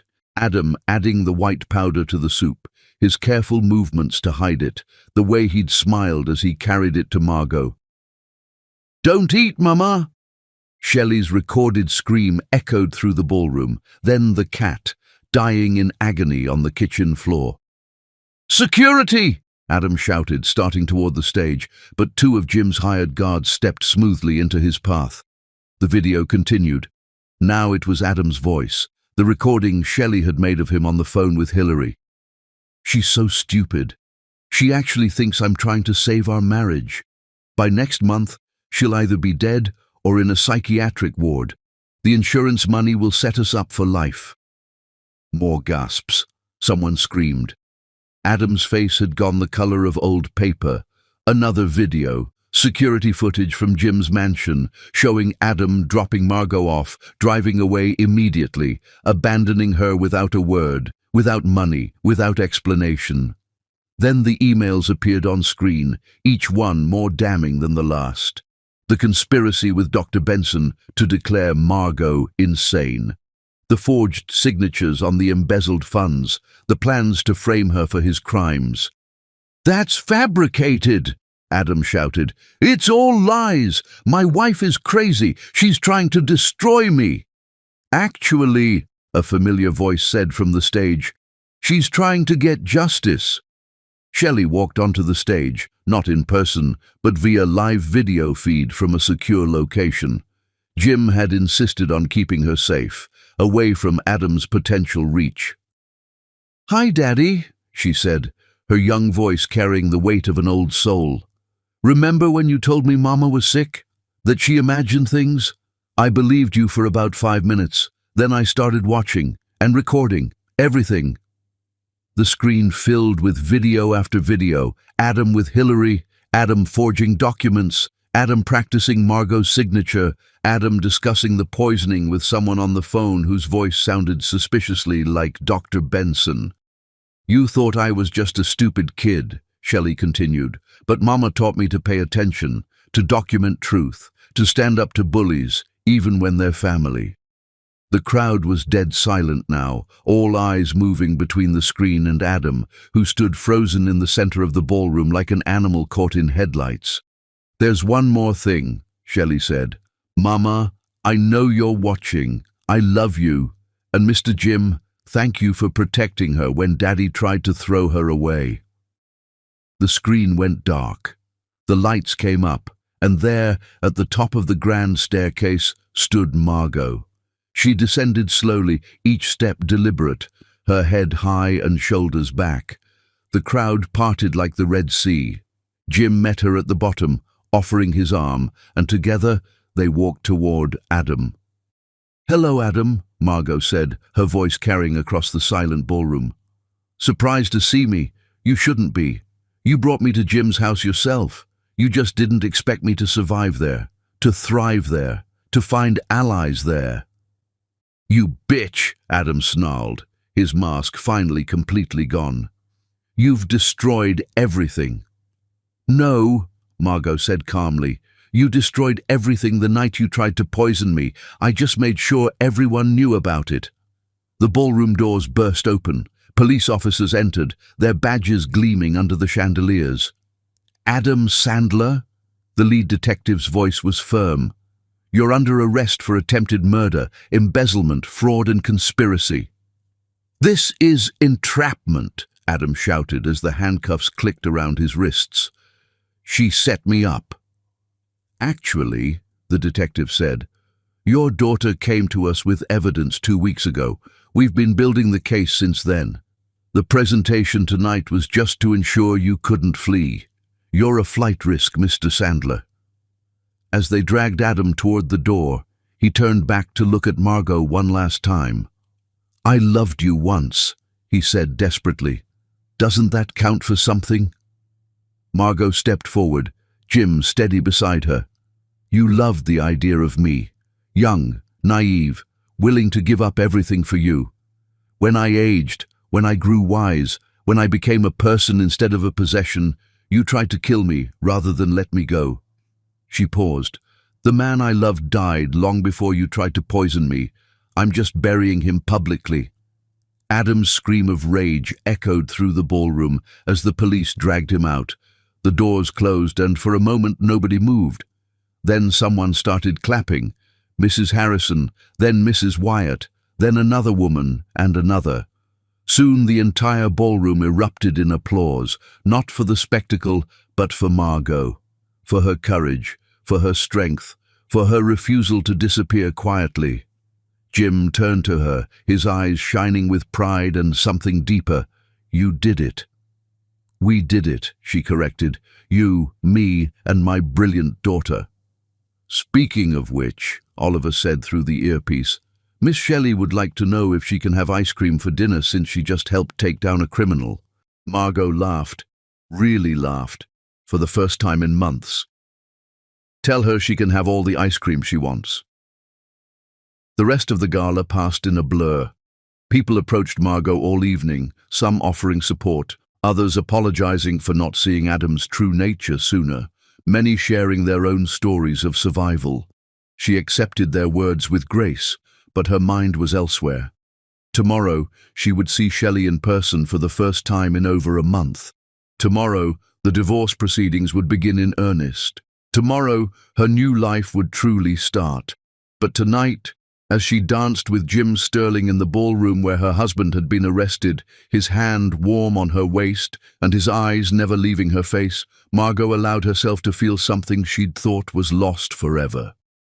Hope. The music swirled around them, and Jim pulled her closer. "You're free," he whispered. "Not yet," she replied, "but soon." "I'll wait," he said simply, "however long it takes." As they danced, Margot caught sight of herself in the ballroom's mirrors. The woman looking back wasn't the naive girl who'd married Adam, nor was she the broken woman he'd tried to poison. She was something new, something forged in fire and refined by suffering. She was magnificent, and she was just getting started. Chapter 8. The Complete Downfall. Justice has a sound. Sometimes it's a gavel falling, sometimes it's a cell door closing, but for Adam Sandler, it was the echo of his own voice, confessing to attempted murder in a crowded courtroom. The federal courthouse stood like a monument to accountability, its marble steps worn by millions of feet seeking fairness. Margot climbed them slowly, Shelley's small hand in hers, Jim walking protectively on her other side. It had been 2 weeks since the gala, 2 weeks since Adam's arrest, and today would determine everything. "Remember what we practiced," Morrison said, adjusting his tie. "The truth, nothing but the truth. Let the evidence speak." The courtroom was packed. The attempted murder of a wife by a millionaire husband had captured public attention, especially after the dramatic arrest at the charity gala. Reporters filled the back rows, their cameras focused on the defense table where Adam sat in an orange jumpsuit, his court-appointed attorney looking overwhelmed beside him. "All rise for Judge Catherine Reeves," the bailiff announced. Judge Reeves was known for her no-nonsense approach and her particular distaste for domestic violence. She reviewed the case files with sharp eyes before speaking. "We're here for multiple hearings today. Bail reconsideration, custody determination, and asset division. Mr. Sandler, your request for bail is denied. The evidence of flight risk is substantial, including the offshore accounts and a ticket to the Cayman Islands purchased 3 days before your arrest." Adam's face crumbled. His attorney started to protest, but the judge cut him off with a raised hand. "As for the attempted murder charges, that will be handled in criminal court. Today, we're dealing with the civil matters. Mrs. Westbrook, please take the stand." Margot walked to the witness stand with quiet dignity. She told her story simply, the years of emotional abuse escalating to physical violence, the night of the poisoning, the abandonment at Jim's mansion, the discovery of Adam's plans to frame her for his crimes. "He didn't just try to kill me, Your Honor," Margot said, her voice steady. "He tried to erase me, to make me disappear so completely that no one would even question my absence." Adam's attorney tried to cross-examine, suggesting Margot had fabricated evidence, but Morrison was ready. Document after document appeared on the courtroom screens. The forged signatures, the embezzlement trail, the life insurance policy, the emails with Dr. Benson. Then came Shelley's turn. The judge had agreed to let her testify via closed-circuit video to avoid trauma. Shelley appeared on the screen, sitting in a comfortable room with a child advocate beside her. "Shelley," the judge said gently, "can you tell us what you saw the night of your parents' anniversary?" Shelley's voice was clear and precise. "Daddy put poison in Mama's soup. I saw him take it from his pocket, a little bottle with white powder. He stirred it in when he thought no one was looking. But I was looking. I'm always looking." "Why were you watching so carefully?" "Because Daddy had been mean to Mama for a long time. He would grab her arms and leave bruises. He would say terrible things. I started recording him on my tablet because I thought someday someone would need to know the truth." The judge reviewed Shelley's videos, her expression growing darker with each one. When she reached the recording of Adam discussing the murder plan with Hillary, she had to pause. "Mr. Sandler," Judge Reeves said coldly, "in 30 years on the bench, I've rarely seen such calculated cruelty. Your own voice on these recordings removes any doubt about your intentions." The custody decision was swift and absolute. Full legal and physical custody is awarded to Margot Westbrook. "Mr. Sandler, your parental rights are terminated pending the outcome of your criminal trial. You are to have no contact with the child." Adam tried to stand, his attorney restraining him. "She's my daughter. You can't." "I can, and I have," the judge interrupted. "You plotted to murder her mother in front of her. You traumatized her. You forced her to become a detective in her own home to protect herself and her mother. You have forfeited any right to call yourself her father." Next came the financial matters. Morrison presented his case methodically. The prenuptial agreement was void due to attempted murder. The assets Adam had hidden were marital property. The embezzled funds would be returned to the company, with Margot receiving Adam's shares as compensation. "Your Honor," Adam's attorney protested weakly, "Mr. Sandler will have nothing left." "Mr. Sandler should have thought of that before he tried to poison his wife," Judge Reeves replied. "I'm awarding Mrs. Westbrook full ownership of the marital home, all legitimate assets, and damages for emotional distress. Mr. Sandler's illegal gains will be dealt with in criminal court." The final blow came from Adam's former company. Their representative stood to read a statement. "The board has voted unanimously to terminate Adam Sandler for cause, citing embezzlement, fraud, and bringing disrepute to the company. All bonuses, stock options, and retirement benefits are forfeit. Furthermore, we are pursuing criminal charges for the $3 million he stole." Adam sat stunned as his world officially ended. No money, no home, no job, no family. His parents had disowned him after seeing the evidence. His friends had vanished. Even his attorney was only there because the court required it. After the hearing, Margot stood on the courthouse steps, breathing free air for the first time in years.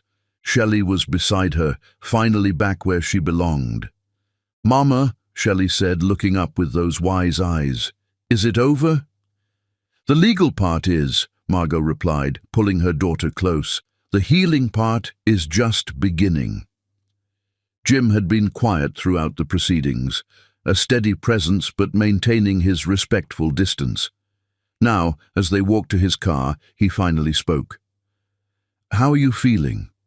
"Empty and full at the same time," Margot admitted. "Empty of him, full of possibilities." That evening, after Shelley had fallen asleep in her new room at Jim's mansion, they would stay until Margot could bear to return to the house where Adam had tried to kill her.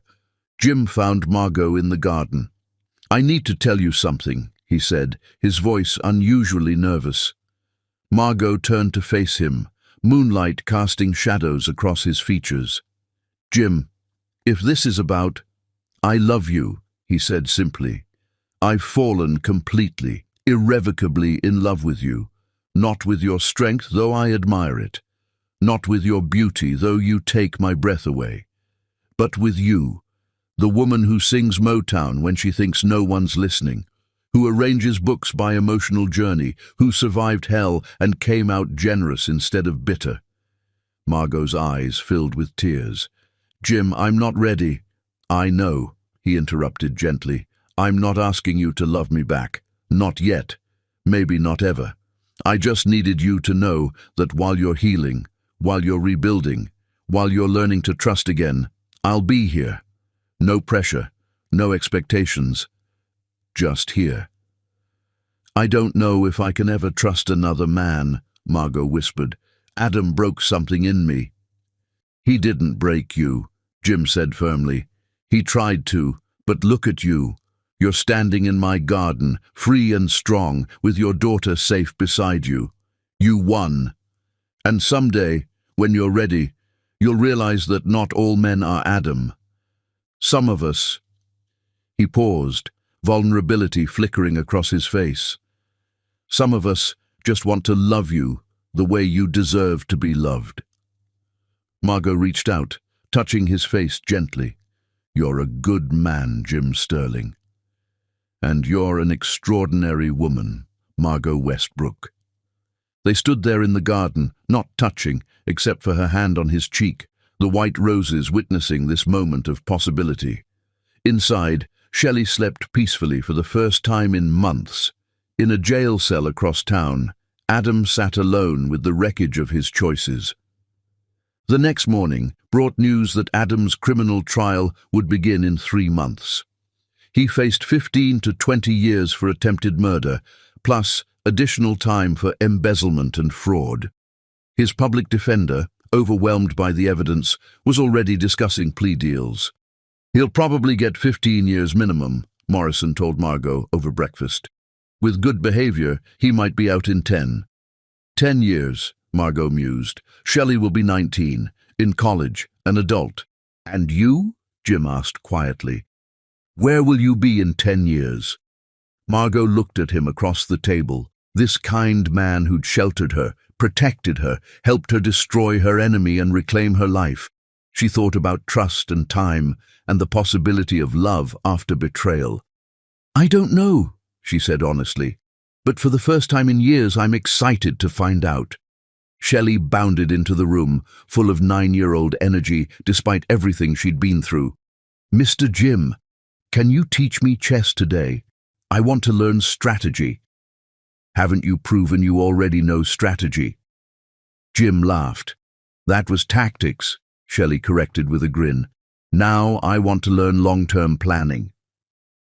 As Jim set up the chessboard and began teaching Shelley, Margot watched them, her daughter and this man who might someday become something more. The morning sun streamed through the windows, and for the first time since that terrible anniversary dinner, Margot felt something she'd thought was lost forever. Peace. Adam's complete downfall was finished. Now it was time for her complete rise.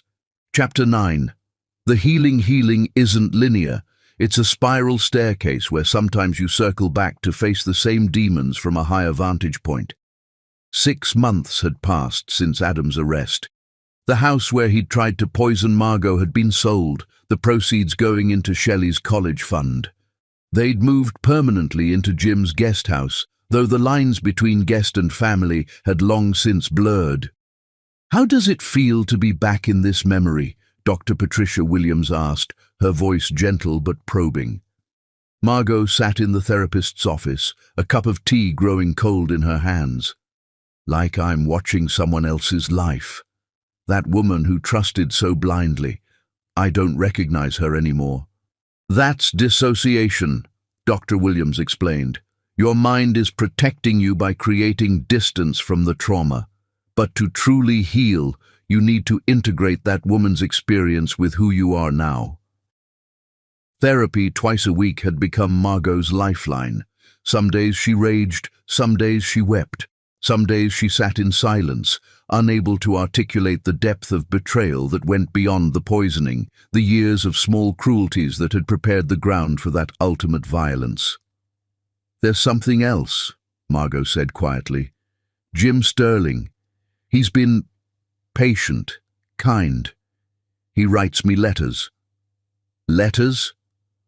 Margot pulled out a handwritten note from her purse, the latest of dozens Jim had left for her, on her breakfast tray, in the library where she worked, tucked into books he knew she'd read. Dear Margot, today I saw you teaching Shelley to identify birds in the garden, the way you pointed out the cardinal's nest, how you explained their mating habits with such gentle precision. It reminded me that knowledge shared with love becomes wisdom. You're giving your daughter roots and wings simultaneously. It's beautiful to witness. Yours in admiration, Jim. He never pressures, Margot explained, never demands. He just observes, appreciates, waits. How does that make you feel? Terrified, Margot admitted, because I want to trust him, because I'm starting to feel things I thought Adam had killed, because what if I'm wrong again? Dr. Williams leaned forward. Margot, trauma teaches us that danger lurks everywhere, but healing means learning to differentiate between real threats and echoes of old ones. What evidence do you have that Jim is like Adam? None, Margot whispered. They're nothing alike. Indeed, the contrast was stark. Where Adam had been demanding, Jim was patient. Where Adam had been controlling, Jim respected boundaries. Where Adam had isolated her, Jim encouraged her independence, paying for her therapy, supporting her decision to return to law school part-time, never questioning her choices. That evening, Margot found Jim and Shelley in the study, deep in a chess match. Her daughter's face was scrunched in concentration while Jim waited patiently for her move. You're leaving your queen exposed, Jim noted gently. Or am I? Shelley moved her knight, revealing a trap she'd been setting for 3 moves. Checkmate in 2 moves, Mr. Jim. Jim stared at the board, then laughed, that warm, rich sound that made Margot's stomach flutter. Beaten by a 9-year-old, my ego may never recover. You're not beaten, Shelley said seriously. You're teaching. There's a difference. Mama says the best teachers celebrate when their students surpass them. Jim's eyes found Margot in the doorway. Your mother is wise. She's the wisest, Shelley agreed. That's why Daddy couldn't beat her. He thought she was weak, but she was just choosing her battles. Later, after Shelley had gone to bed, Jim found Margot in the library. She was organizing a new shipment, first editions of Toni Morrison novels he'd bought specifically because he'd seen her reading Beloved repeatedly. Would you like to go to dinner? He asked suddenly. Just dinner. Not a date. Just 2 adults eating food in the same location. Margot looked up, surprised. In 6 months, he'd never asked for anything resembling a date. Why now? Because you smiled 3 times today without checking yourself.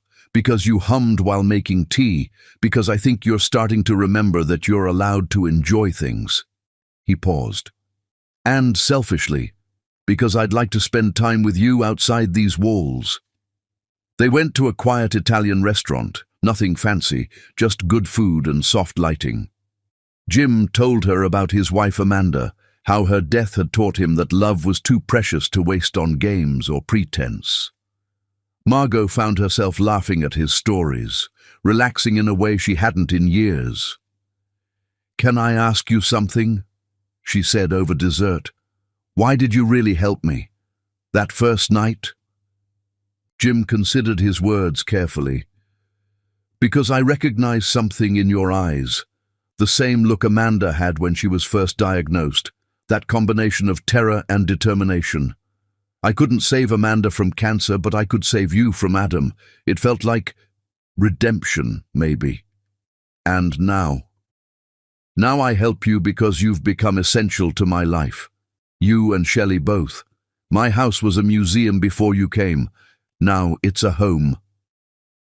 2 days later, a letter arrived that shattered Margot's fragile peace. Adam's handwriting on the envelope made her hands shake. Jim offered to burn it unread, but Dr. Williams had said confronting the past was part of healing. Margot. I'm writing this from hell. They call it prison, but it's hell. I'm beaten daily, humiliated, destroyed. Are you happy now? Is this what you wanted? I loved you once. Remember our wedding day? You cried when you saw me waiting at the altar. You said I was your whole world. What happened to us?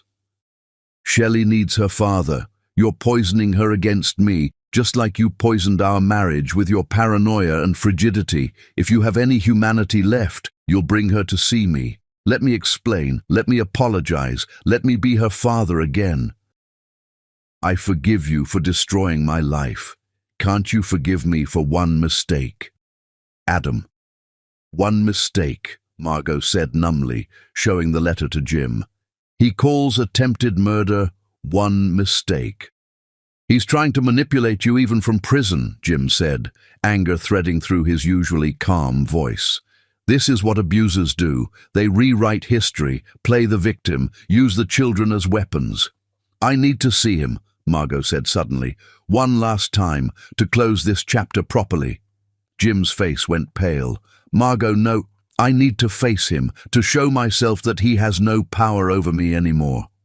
She took Jim's hand, the first time she'd initiated contact. Will you come with me? The state prison was a grey monument to consequences. Adam was brought to the visiting room in shackles, his orange jumpsuit hanging on his diminished frame. Prison had not been kind. His hair was thinning, his face gaunt, his former swagger replaced by a shuffling defeat. Margot, he breathed, his eyes lighting up. Then he saw Jim. You brought him? Your new man? How long did you wait after destroying me? A week? A day? 6 months, Margot said calmly. And Jim isn't my man. He's my friend, the first real friend I've had in years because you isolated me from everyone else. I loved you. You tried to murder me, Adam. You put antifreeze in my soup. Our daughter watched you do it. That's not love. That's possession taken to its ultimate extreme. Adam's mask slipped, revealing the monster beneath. You were going to leave me. I saw the way you looked at me, like I disgusted you. I gave you everything. You gave me bruises. You gave me terror. You gave me a decade of slowly dying inside. Margot leaned forward. But I need you to know something. I forgive you. Adam's eyes widened with hope. I forgive you because holding on to hate is drinking poison and expecting you to die. I forgive you because I refuse to let you occupy any more space in my head. I forgive you because Shelley needs a mother who chose healing over hatred. She stood. But I will never forget, and you will never see either of us again. Margot, please. Goodbye, Adam. Enjoy your consequences. She walked out without looking back, Jim beside her, leaving Adam screaming her name until the guards dragged him away. In the car, Margot broke down completely, deep, wrenching sobs that seemed to come from her very soul. Jim held her while she cried, his strong arms the only thing keeping her from shattering completely. You did it, he whispered into her hair. You faced him. You won. Why doesn't it feel like winning? Because healing hurts. Because letting go of even toxic love leaves a void. Because you're human and humans grieve even the death of illusions. That night, Margot found Jim in the garden, standing among his white roses in the moonlight. She walked to him slowly, her heart pounding. I'm not ready to be loved, she said quietly. I'm still too broken, too scared, too... Margot, Jim interrupted gently, I'm not asking you to be ready. I'm asking you to let me love you while you heal. There's a difference. He pulled out a small box, and Margot's breath caught.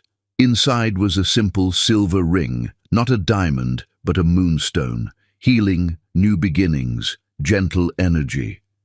This isn't an engagement ring, Jim explained quickly.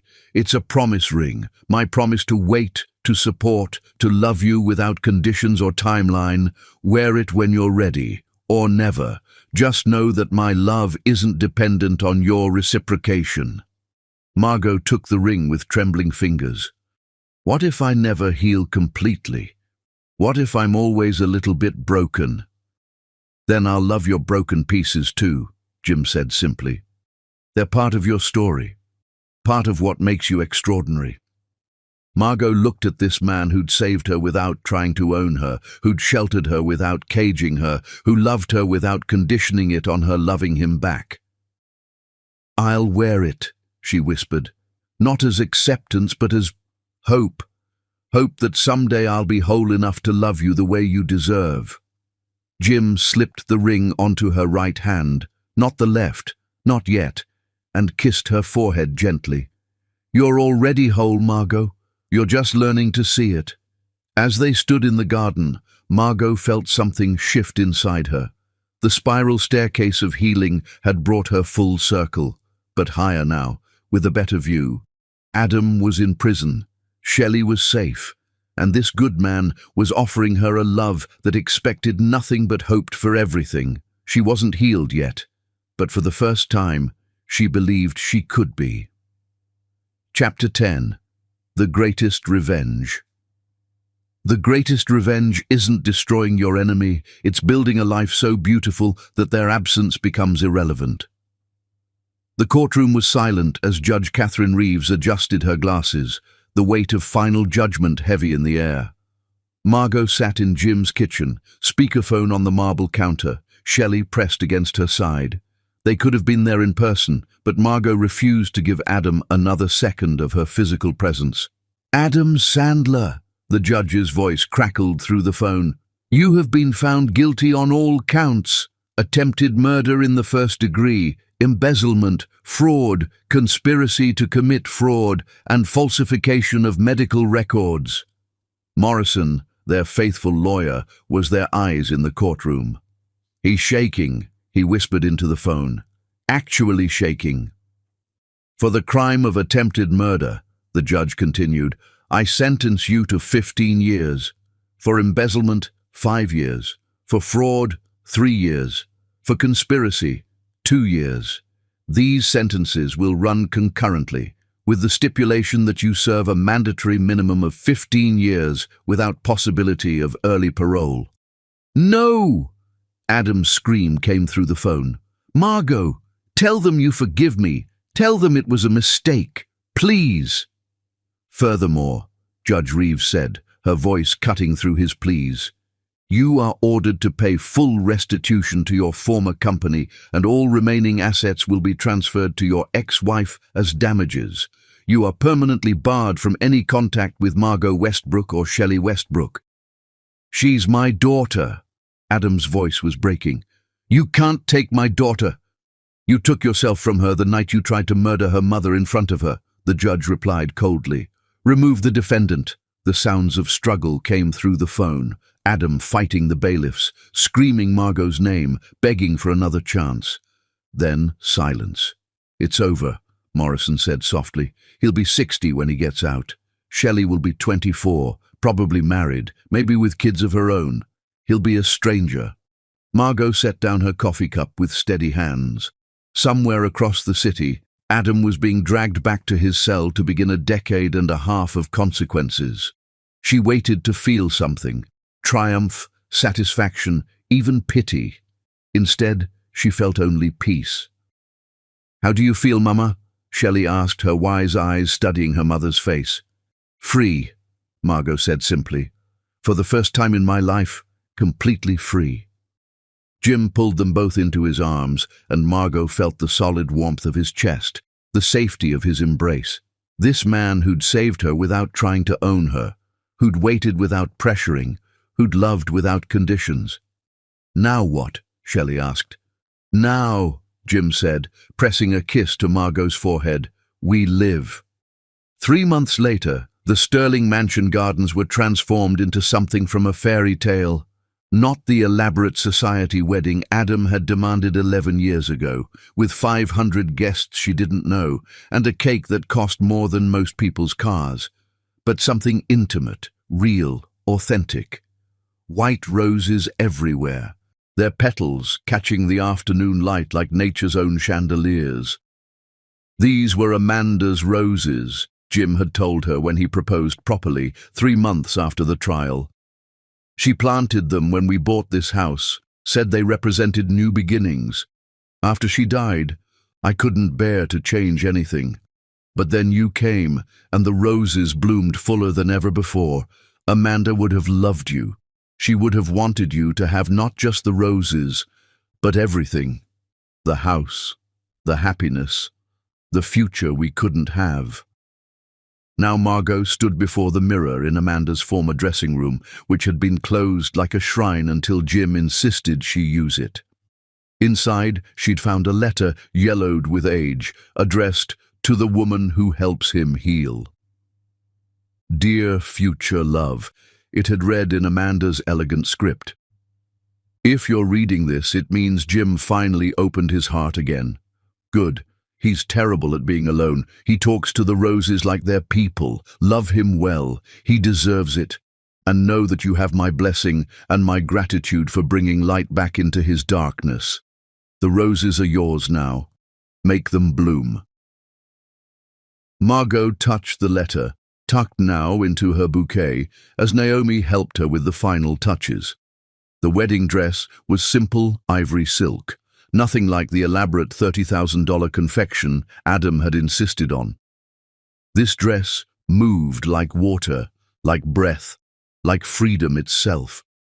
You look like hope personified, Naomi said, tears in her eyes. Remember when you showed up at my door that night, terrified and shaking? Look at you now. I had help, Margot said, thinking of everyone who'd stood by her, Jim, Morrison, Oliver, Dr. Williams, and most of all, Shelley. Mama!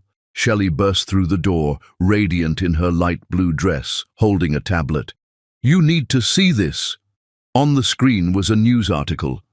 Adam Sandler attempts suicide in prison, placed on psychiatric hold. Margot's breath caught. Even now, even after everything, the thought of Adam hurt caused a flicker of something. Not love, not anymore, but the ghost of what had been. He found out about the wedding, Shelley said quietly.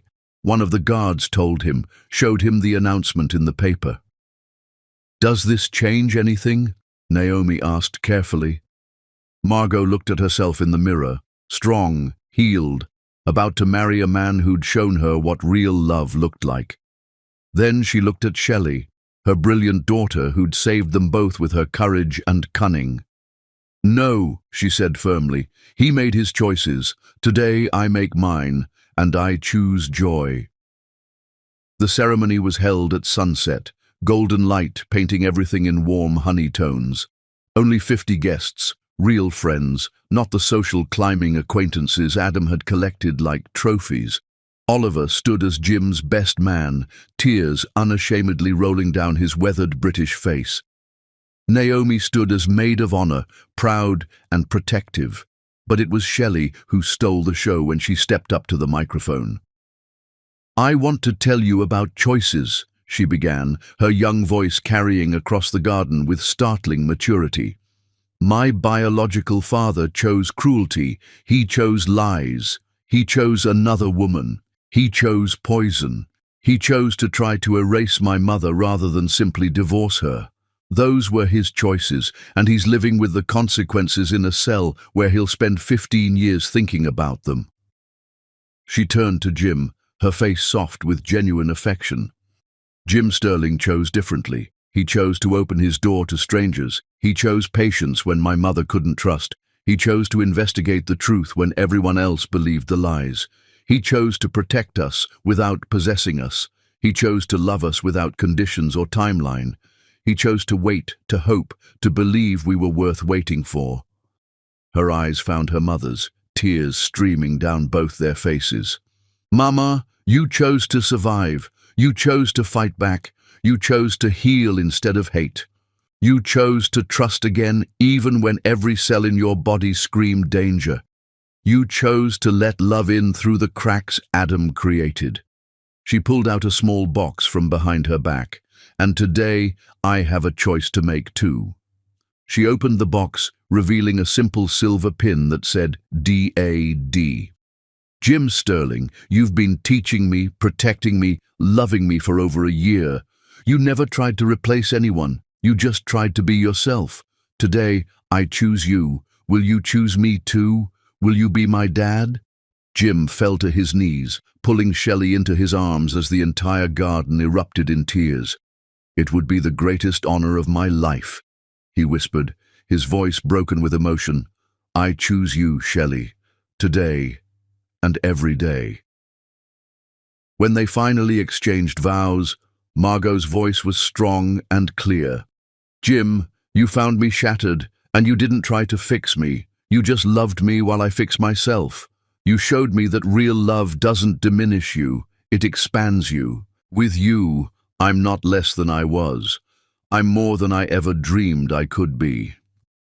Jim's vows were simple but profound. Margot, you and Shelley brought life back to this museum of a house. You brought laughter where there had been silence, hope where there had been resignation, future where there had been only past.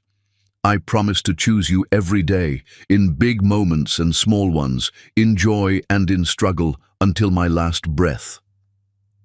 The reception was deliberately held in the ballroom where Adam had been arrested. I want to dance where he fell, Margot had insisted. I want joy to overwrite humiliation. As they danced their first dance to Etta James's At Last, Morrison approached with an envelope, his expression troubled. I debated whether to give you this tonight, he said apologetically. It arrived at my office yesterday. Inside was a photograph from the prison infirmary. Adam, hollow-eyed and gaunt, held a newspaper showing their wedding announcement. But it was the wall behind him that made Margot's breath catch, covered in obsessive scribblings, photos of her cut from magazines, their old wedding photo with his face scratched out and Jim's crudely drawn in.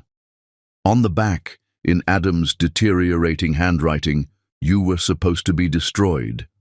You were supposed to be nothing without me. How are you happy? How are you happy? Margot studied the photo for a long moment, then held it up to the candle on their table. The paper caught fire immediately. What are you doing? Morrison asked, alarmed. The greatest revenge, Margot said, watching Adam's rage turn to ash, is living so well that his opinion becomes irrelevant. As the ashes fell, Jim pulled her back into his arms. Have I told you today that you're remarkable? I'm pregnant, she said suddenly, the words tumbling out differently than she'd planned. The music stopped. Jim froze mid-step. The entire ballroom seemed to hold its breath. What? He whispered. 8 weeks. I found out this morning. I wanted to wait until after the ceremony, but seeing that photo, seeing his obsession with destroying our happiness, I needed you to know that we're creating life while he's wasting his. Jim's hands moved to her still flat stomach, tears streaming down his face. Amanda and I tried for 7 years. The cancer took that possibility. I thought I'd never... Are you sure? Very sure. Due in March, spring, new beginnings. Amanda's roses will have company. Shelley appeared beside them, having apparently overheard. A baby? I'm going to be a big sister. When Margot nodded, Shelley whooped with joy, then immediately became serious. I've already started a list of everything I need to teach them. Chess, obviously. Philosophy. How to spot lies. How to document evidence. How to identify poisonous substances. Shelley, Margot laughed. What? It's practical knowledge. 6 months later, as Margot held their newborn son, James Oliver Sterling Jr., she received word that Adam had been removed from suicide watch and placed in general population. He'd requested a photo of the baby, claiming grandparent rights from prison. He says he's the grandfather, Morrison explained over the phone. He's demanding visitation rights for when he gets out. Shelley, holding her baby brother with practiced care, looked up sharply. He's not the grandfather. He's nothing. Jim is the only grandfather this baby will ever know. even if he's technically the father. Love makes family, not DNA. What do you want to do? Jim asked Margot gently. She looked at her family, her husband who'd chosen them, her daughter who'd saved them, her son who represented their future, and felt a peace deeper than oceans. Nothing. We do nothing. He's a ghost, a cautionary tale, a reminder of what happens when you mistake possession for love. He doesn't exist in our world. That night, as she nursed baby James while Jim read to Shelley, Margot thought about the woman she'd been 3 years ago, scared, isolated, raising a spoon of poisoned soup to her lips. That woman had died that night, in a way. But from her ashes had risen something unbreakable. In his prison cell, Adam Sandler sat surrounded by newspaper clippings. The walls were covered with articles about Jim Sterling's business successes, Margot's graduation from law school with honors, Shelley's acceptance into a gifted program, the birth announcement of James Oliver Sterling Jr. She was supposed to be broken, he whispered to his cellmate, a man in for life who'd grown tired of Adam's obsession. I took everything from her. Nah, man, the cellmate replied, looking at the photos. You gave her everything. You gave her freedom from you. You gave her a reason to fight. You gave her proof that she was stronger than you ever let her believe. Look at her. She's glowing. That man loves her right. That little girl calls another man daddy. That baby won't even know your name. Adam lunged at him, screaming, and ended up in solitary confinement for a week. In the darkness, with nothing but his thoughts, the truth finally crashed over him. Margot hadn't just survived his attempt to destroy her. She'd used it as fuel to build something beautiful. 1 year later, at James's first birthday party, the house was full of genuine laughter. Shelley had decorated everything herself, a new beginnings theme with white roses and spring colors everywhere. She was 11 now, tall and confident, her intelligence shining even brighter. "Speech!" someone called out, and Margot stood, baby James on her hip, Jim's arm around her waist. "A year ago, this little one came into the world," she began, her voice strong. "But really, we were all reborn that day. We became the family we chose to be, not the one circumstances forced us into." She looked at Jim, her eyes soft with the love that had grown slowly, carefully, genuinely. "Someone once tried to poison me," she continued, and the room grew quiet. "He tried to erase me, to make me disappear. But poison only works if you swallow it. And thanks to my brilliant daughter," she smiled at Shelley, "I didn't. Instead, I learned that the opposite of poison isn't medicine, it's love, real love, the kind that helps you grow instead of shrinking you." She raised her glass of sparkling cider. She was pregnant again, though only Jim and Shelley knew. So here's to new beginnings, to chosen families, to white roses that bloom from dark soil, and to the greatest revenge of all, living so well that those who hurt you become irrelevant footnotes in your beautiful story. As everyone toasted, a news alert popped up on Jim's phone. Adam Sandler, sentenced to additional 5 years for prison assault. Jim deleted it without reading further. Adam had made himself irrelevant, adding years to his own sentence while they added life to their family. That night, as Margot stood in the garden among Amanda's roses, her roses now, she felt the presence of all the women who'd survived men like Adam. All the women who'd chosen healing over hatred, building over breaking, love over fear. "Thank you," she whispered to Amanda's memory, to the roses, to the universe that had led her to this moment. The white roses swayed in the evening breeze, and Margot could swear she heard them whisper back, "The greatest revenge is a life well lived." And as she walked back into the house where her daughter was teaching her baby brother to play peekaboo, where her husband was making tea the way she liked it without being asked, where love lived in every corner and shadow had been banished by light, Margot knew the truth. She hadn't just survived Adam Sandler's cruelty. She had transcended it. She had transformed it into triumph. She had won in every way that mattered, and that, a life so full of authentic love that his evil became irrelevant, that was the greatest revenge of all.